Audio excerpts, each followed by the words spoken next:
Hola docentes, tercera temporada, mi nombre es Claudia Milena Morocho Galvis.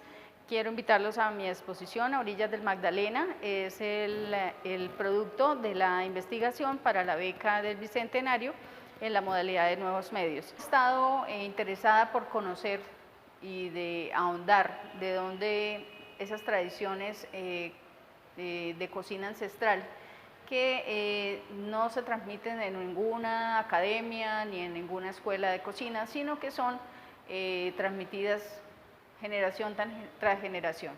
Me parece importante reivindicar su trabajo, además de encontrar a través de precisamente, como digo, a través de sus ollas, encontrar toda una historia de resistencia, de migración, de la historia misma del mismo río Magdalena. No podemos pensarnos casi que la historia de nuestro departamento y casi que del país sin pensar en el río Magdalena como ese afluente principal de donde empieza incluso la colonización del país.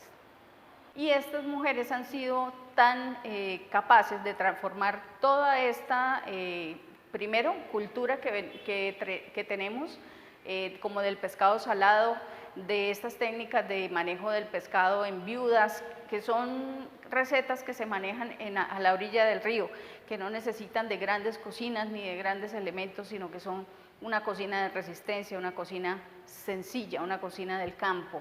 Entonces, conocer estas historias me lleva a trasladarme a su pasado, pero también al pasado de nuestro Magdalena Medio. Entonces, me parece interesante traer a la sala estos elementos. No puedo hablar de una de las recetas más famosas de doña Ana Virginia Moreno, que es el pescado, el arroz de pescado salado con ají dulce, sin tenerlo acá.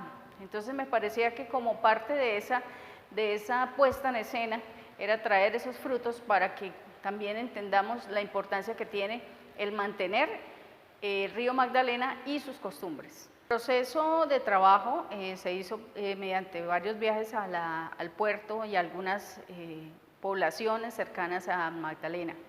Allí empiezo primero a observar la dinámica de trabajo de estas mujeres y también la dinámica del puerto en sí mismo, cómo llegan la pesca, a qué hora llegan los pescadores, qué productos llegan, cuáles están trayendo, y empiezo a entablar una conversación con estas mujeres que voy entendiendo, algunas de ellas de 3 generaciones atrás, con un puesto que empieza como la historia misma de Barrancabermeja, en una ribera, en una playa del río, con un fogón de leña, sin mayor infraestructura que 3, 4 palos y un techo de madera, de palma.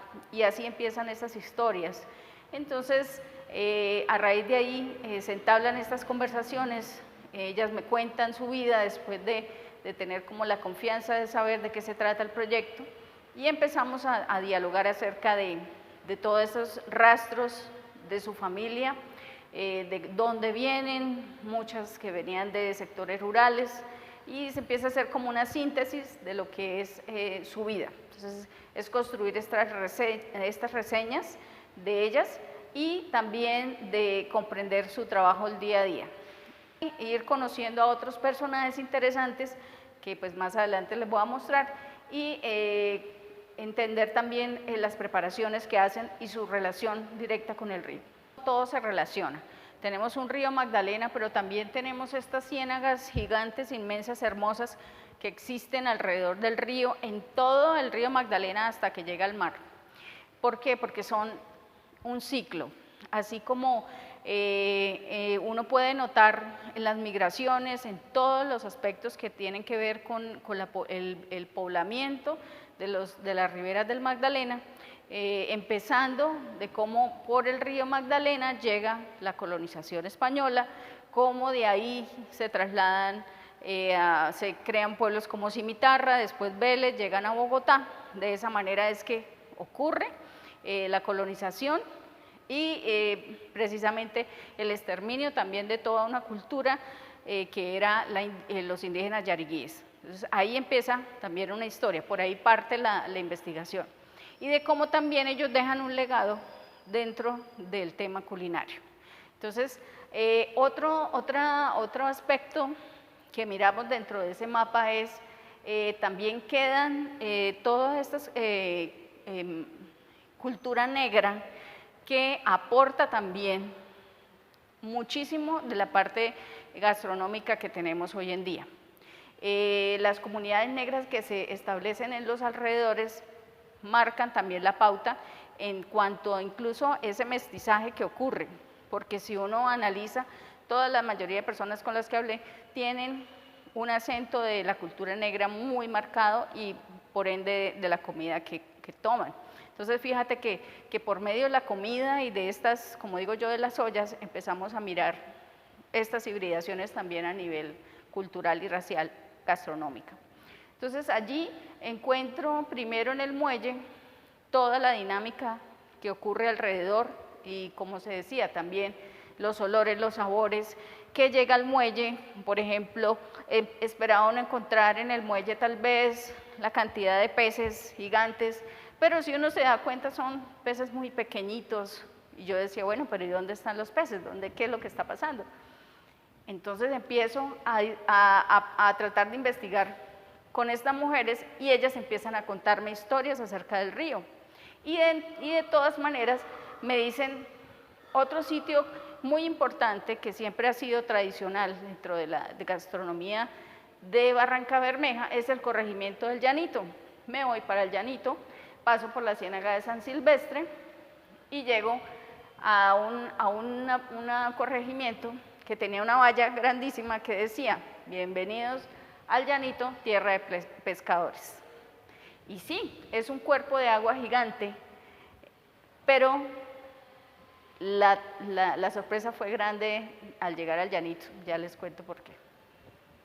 Presentes acá. Las ollas son, en este momento, son el soporte de las recetas que se imprimieron para que las personas que nos visiten, cada una de estas mujeres valiosas, me regalaron una de sus recetas, la que más les gustaba preparar y la que más las caracteriza como dentro de su trabajo. Entonces, ellas me regalaron una de esas recetas y esas recetas quise reproducirlas y dejarlas dentro de las ollas. Entonces, aquí en estas ollas están 7 recetas que los participantes, los visitantes pueden llevarse y son recetas muy sencillas, pero que tienen como un tip que ellas nos regalan para, pues, y la idea también es perpetuar esas recetas y que todas las conozcamos, y puede ser que no las preparemos, pero sí, que cuando vayan a Barrancabermeja las busquen y sepan, pues, conozcan el sabor de estas mujeres. Bueno, aquí ya nos encontramos con un registro de la Ciénaga del Llanito, que les comentaba hace un momento, que es otro de los puntos importantes en Barrancabermeja, de toda esta cultura que tiene que ver con el medio de subsistir de más de 800 pescadores que han vivido toda su vida dedicados a la pesca artesanal. Entonces, este espacio me parece importante traer la imagen. Muchas personas no conocen, ni he tenido personas que me dicen, no, yo fui a Barrancabermeja una vez. Este corregimiento queda más o menos a 1 hora de Barrancabermeja. No todo el mundo lo conoce ni llega hasta allá. Sin embargo, son escenarios aún de una hermosura tremenda. Sin embargo, cuando llego aquí, encuentro unos testimonios tan fuertes que me parecía importante tener que traerlos dentro de lo que quería tener como propuesta. Después de haber hecho un primer viaje, encontré, digamos que, escenarios que me impactaron dentro de esta investigación. Entonces encuentro este pescador, es un señor de 75 años, por ejemplo, toda su vida dedicada a la pesca artesanal en la Ciénaga del Llanito. Me dice que su padre también vive todavía, tiene 95 años, y él ahorita, como ustedes pueden ver en las fotos, la foto es un testimonio de su trabajo, se encuentra arreglando pescado, descamando y rayando el pescado para consumo. Pues yo me sentí feliz cuando lo veo y le pregunto, cuénteme, qué bueno, ese pescado es de acá de la Ciénaga, y me dice, mire la caja. Y yo me acerco a la caja que está al fondo de la fotografía y oh sorpresa, que es esta caja que logré conseguir también allá en el Llanito, y como ustedes pueden ver, dice República Argentina.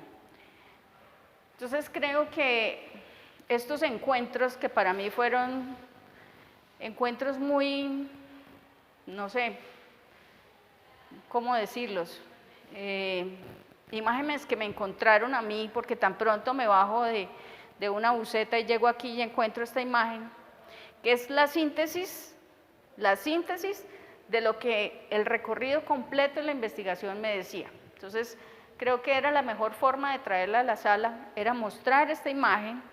Es más, me pareció como muy especial y muy, ¿cómo digo yo? Como un obsequio de parte de este hombre cuando me dice, pero yo quiero contarle la historia. Y él me regala una entrevista, que se reproduce un audio aquí en la sala, en este momento no lo estamos escuchando, donde él me cuenta la historia de por qué la ciénaga no tiene peces.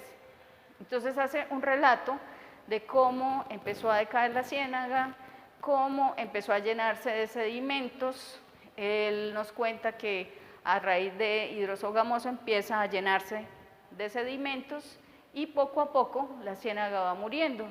Los peces se fueron y el ciclo normal del pescado, de la subienda, los peces suben por el río, entran a las ciénagas, desovan y allí es donde se crean los pescados.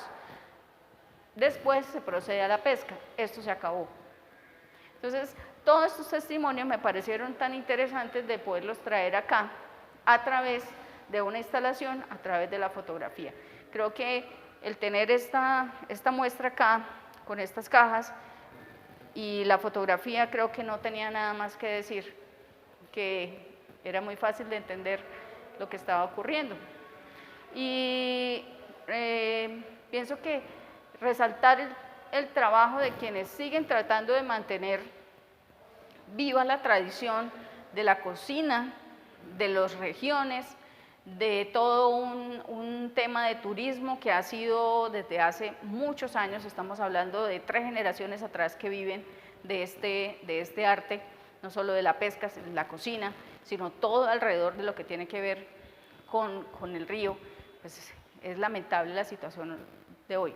Y de hecho, es el mensaje que todas estas personas con las que hablé pues quieren dejar.